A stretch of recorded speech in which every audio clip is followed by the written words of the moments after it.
تمام دوستوں، بہنوں اور بزرگوں کو السلام علیکم۔ نام تو اس کا عبدالعزیٰ بن عبد المطلب تھا، لیکن لوگ اسے اس کے چہرے کی سرخی کے باعث ابو لہب کے نام سے پکارتے تھے۔ جب سرور کائنات حضور اکرم صلی اللہ علیہ وآلہ وسلم کی ولادت ہوئی تو یہ بحیثیت چچا اس قدر خوش ہوا کہ اس نے یہ خبر لے کر آنے والی لونڈی صوبیہ کو اسی وقت آزاد کر دیا۔ یہ حضور اکرم صلی اللہ علیہ وآلہ وسلم سے آپ کے بچپن ہی سے بے حد محبت کرتا تھا، تو پھر یہ محبت شدید ترین عداوت میں کیسے تبدیل ہوئی؟ تاریخ میں ابو لہب کو اسلام کے بدترین اور شدید ترین دشمنوں میں گنا جاتا ہے، یہاں تک کہ اللہ رب العزت نے ابو لہب اور اس کی بیوی کے سیاہ کرتوتوں کے جواب میں قرآن مجید میں پوری ایک سورت نازل فرمائی ہے۔ ابو لہب کا انجام کیا ہوا، اس کی عبرتناک موت کیسے واقع ہوئی؟ وہ اولاد جس پر ابو لہب کو شدید گھمنڈ تھا، اسی اولاد نے ابو لہب کے ساتھ کیا سلوک کیا؟ ابو لہب کی لاش کو رجم کیوں کیا گیا؟ دوستو، ان تمام سوالوں کے جوابات ہم جانیں گے آج اپنی اس معلوماتی ویڈیو میں۔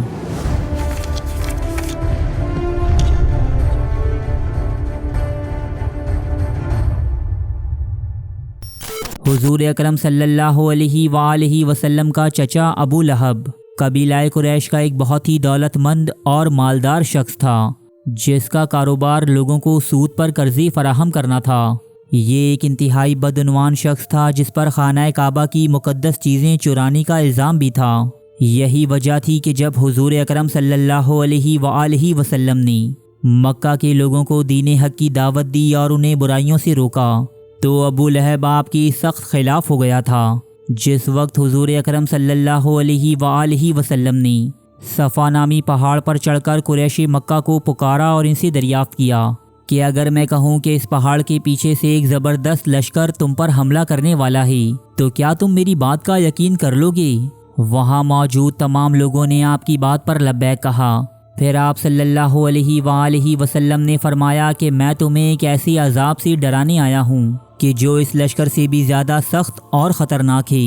یہ سن کر ابو لہب بہت غضبناک ہوا۔ اس نے کہا کہ تم غارت ہو، نعوذ باللہ، کیا تم نے ہمیں اسی لیے یہاں بلایا تھا؟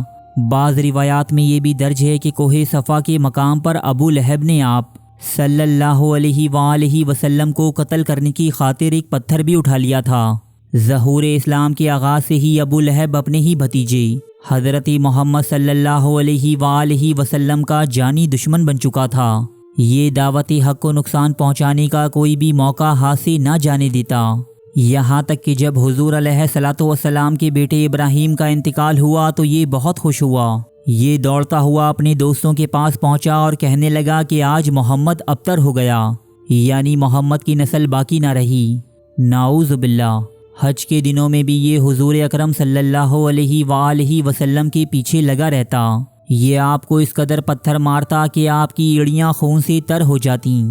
ابو لہب اکیلا ہی اسلام دشمنی میں مبتلا نہیں تھا، بلکہ اس کا پورا خاندان حضور اکرم صلی اللہ علیہ وآلہ وسلم سے شدید عداوت رکھتا تھا۔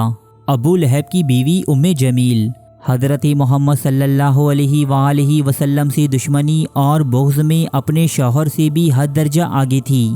جب اسے معلوم ہوا کہ آپ علیہ الصلوۃ والسلام پر ابو لہب اور اس کے بارے میں ایک سورت نازل ہوئی ہے، تو یہ ایک پتھر اٹھائے حضور اکرم صلی اللہ علیہ وآلہ وسلم کو مارنے کی خاطر مسجد الحرام پہنچ گئی، جہاں آپ صلی اللہ علیہ وآلہ وسلم حضرت ابو بکر صدیق رضی اللہ تعالیٰ عنہ کے ساتھ موجود تھے۔ یہاں رب ذوالجلال نے ام جمیل کی آنکھوں پر ایسا پردہ ڈالا کہ اسے حضور اکرم صلی اللہ علیہ وآلہ وسلم نظر ہی نہ آئی۔ یوں یہ بدحواسی اور غصے کے عالم میں اول فول بکتی یہاں سے چلی گئی۔ ام جمیل کے پاس ایک انتہائی قیمتی ہار موجود تھا۔ یہ اپنے اس ہار پر بہت فخر کرتی اور قریشی مکہ سے کہتی کہ میں اس ہار کو فروخت کر کے اس کی رقم محمد کی مخالفت میں خرچ کروں گی۔ رب کائنات نے قرآن مجید میں ام جمیل کے اس ہار کو موج کی رسی کہا ہے۔ یہ جہنم کا وہ ایندھن تھا کہ جسے ام جمیل اٹھائے پھرتی تھی۔ نبوت کے اعلان سے قبل ہی حضور اکرم صلی اللہ علیہ وآلہ وسلم کی دو صاحبزادیاں سیدہ رقیہ اور سیدہ کلثوم ابو لہب کی دو بیٹوں عتبہ اور عتیبہ سے منسوب تھیں۔ جب آپ علیہ الصلوۃ والسلام نے اعلان نبوت کیا تو ابو لہب اور اس کا پورا گھرانہ آپ کا بدترین دشمن بن گیا۔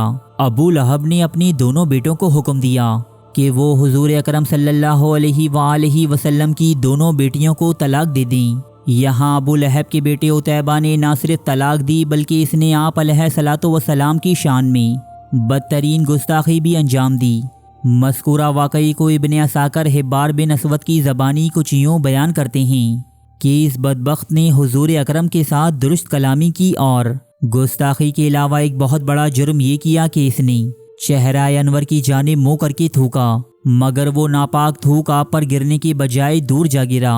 تب حضور اکرم صلی اللہ علیہ وآلہ وسلم نے یہ دعا فرمائی کہ اے اللہ اس پر اپنے کتوں میں سے کسی کتے کو مسلط کر دے۔ عتیبہ اپنے خیال میں ایک بہت بڑا کارنامہ انجام دے کر اپنے باپ کے پاس آیا اور اسے یہ تمام تر تفصیلات بتانے لگا، لیکن جب عتیبہ نے حضور اکرم صلی اللہ علیہ وآلہ وسلم کی دی ہوئی بددعا کا ذکر کیا تو ابو لہب کے چہرے کا رنگ اڑ گیا اور اس نے کہا کہ اے بیٹی، خدا کی قسم کہ میں تمہیں اس بددعا سے محفوظ نہیں سمجھتا۔ کچھ عرصے کے بعد جب یہ دونوں باپ بیٹے شام کے سفر کے لیے روانہ ہوئے تو انہوں نے ایک گرجے میں قیام کیا۔ ابو لہب اس پورے سفر کے دوران شدید پریشانی اور بے چینی میں مبتلا تھا۔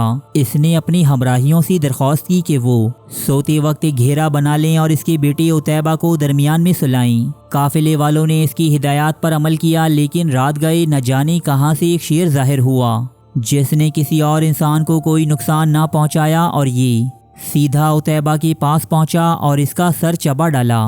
دوستو، ابو لہب بھی ایک انتہائی اذیت ناک اور بدترین موت کا شکار بنا۔ اس کے جسم پر ایک ریشے دار دانہ نمودار ہوا۔ یہ دانے آہستہ آہستہ پھیلتے ہی چلی گئی، یہاں تک کہ ابو لہب کا تمام جسم گلنے اور سڑنے لگا۔ بدبو اور تعفن اس قدر زیادہ تھا کہ اس کے اپنے ہی گھر والے اس سے تنگ آ گئی۔ وہ کثیر اولاد نرینہ جس پر ابو لہب کو بے انتہا گھمنڈ تھا، یہ اس کے سڑے ہوئے جسم کو ایک ویران و بیابان کھنڈر میں چھوڑ آئی۔ یوں بیماری، تعفن اور اذیت میں 7 دن گزارنے کے بعد ابو لہب جہنم واصل ہوا۔ دوستو، ابو لہب کی لاش 3 دن تک کسی ویرانے میں پڑی رہی، اس کی اولاد سمیت۔ کوئی بھی شخص اس کے پاس بھی نہ بھٹکتا تھا۔ ہر ایک کو یہی گمان تھا کہ کہیں وہ بھی چھوت کی اس بیماری میں مبتلا نہ ہو جائے۔ جب یہ بدبو اور تعفن حد سے زیادہ بڑھ گیا اور مذکورہ جگہ سے گزرنا بھی مشکل ہو گیا، تب قبیلے والوں نے اولاد ابو لہب کو آر دلائی اور انہوں نے لوگوں کے تانوں سے تنگ آ کر کچھ حبشیوں کو اجرت دے کر اپنے باپ کی لاش کو ایک گھڑے میں پھینکوا دیا۔ بعد ازاں ان حبشیوں نے اس گھڑے میں یوں پتھر پھینکے کہ جیسے کسی مجرم کو رجم کیا جا رہا ہو، اور پتھروں کے ذریعے اس گھڑے کو پر کر دیا گیا۔ جس اولاد اور دولت کے گھمنڈ میں ابو لہب نے دعوت حق کو ٹھکرایا اور اللہ کے بھیجے ہوئے ایک نبی کی راہ میں رکاوٹیں حائل کیں، وہ نہ تو دنیا میں اس کے کسی کام آئی اور نہ ہی آخرت میں۔ دوستو، ابو لہب تو اپنے انجام کو پہنچ چکا، لیکن آج بھی ہمارے معاشرے میں ابو لہب کے نقش قدم پر چلنے والوں کی کوئی کمی نہیں کہ جنہوں نے صرف اپنی دولت اور اولاد کو ہی اپنی کل کائنات بنا رکھا ہے۔ رب ذوالجلال ان تمام لوگوں کو ہدایت نصیب فرمائے اور ہم سب کو اس راستے پر چلنے کی توفیق عطا فرمائے کہ جو نیکوکاروں اور پرہیزگاروں کا راستہ ہے۔ آمین۔